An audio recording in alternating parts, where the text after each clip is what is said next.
Okay, so moving on further, now we are going to put ourselves in a situation where something is required. Let me first get into the situation and then we're gonna talk a little bit on documentation part of it.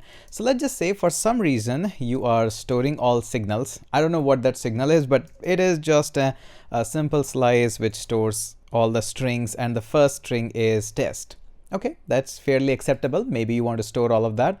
Now on further down the road, as soon as I go into this get status method, as soon as I get this print message that, hey, this is all good, additionally, I want to come up here and I want to say that, hey, I have received this endpoint. So I want to go ahead and work on with this. So let's go ahead and call this signals.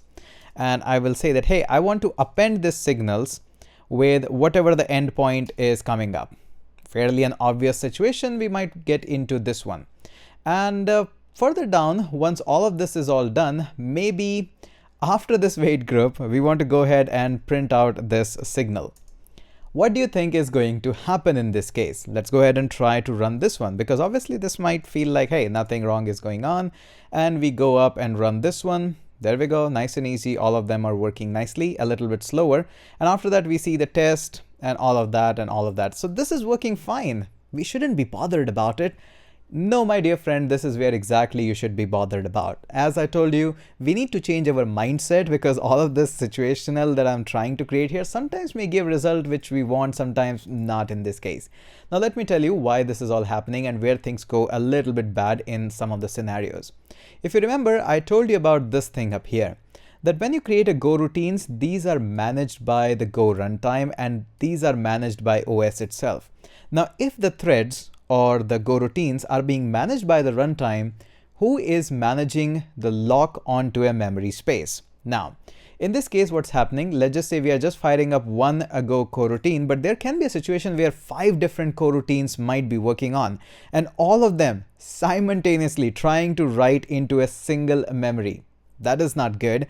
There should be some responsibility on our side that we should avoid this one. And that's exactly where the next friend comes in, which is known as the mutex. So this mutex, if I go ahead and look for this one, a mutex is mutual exclusion locks. The 0 value for mutex is unlocked mutex. And what basically mutex role is, it provides you a lock over the memory. And there are read-write mutex as well. What it basically does, it says, hey, I'm going to lock this memory till this one Go coroutine is working, and till the time it is writing anything inside that, I will not allow anybody to just use this memory. That's all. That's all it has. And there's another brother of this one, which is read-write mutex. So let me walk you through. And this one is lock and unlock, but there is a RW. Here we go, a little bit lower there. This is read-write mutex. You will see very less use cases of that, but basically what it says, that I will allow anybody to use the memory space for reading purposes. But if somebody comes to write that, then I'm going to log that, and whoever was using for reading purpose, I'll kick him out and will not allow him to read till the write operation is all done. I know a little bit more complex stuff, but we're not going to go into the read-write mutex. At least in this video, we'll just go with the lock and the unlock. So the working is pretty simple. And again, as I told you, you usually create a pointer, but we are not going to do that in this case. So this is the mutex you pass on. Locking and unlocking is super easy. Let's go ahead and see that how we can do that.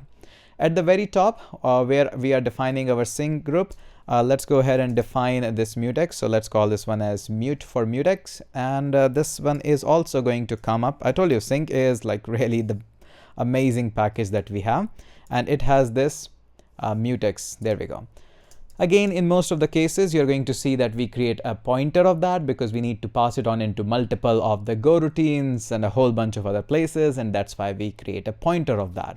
Now, how this is going to work, whatever is the memory that you are performing an operation like read and write and all of that, this is where you come in and say, hey, mutex, just go ahead and do a lock of it. And it is also your responsibility that once all of this is done, you go ahead and say, I will like to unlock you. Now, similar things can be used for the read-write unlocks and stuff. This is exactly same. You create a read-write type of unlock of that, a lock unlock, then you say read-write lock and stuff like that. So that's basically exactly the same. Now, in this case, is it going to make a drastic difference in our application? No, not at all. This is not going to make any difference at all. If you run this with this time, you see that it's exactly same. It has made no difference. But yes, I have tried to give you an example where it makes more sense. Now again, in the bigger application, you are going to see that usually there is a variable or a database or something which is being written by multiple of these Go coroutines. In that case, this is very, very essential, and you're going to thank me later that yes, we gone through with this concept. So that's all about the basics of Mutex. Told you, it's really simple. Just understand the core concept, the foundation of it, and I'm pretty sure you'll be able to implement that much more nicely. Let's catch up in the next video.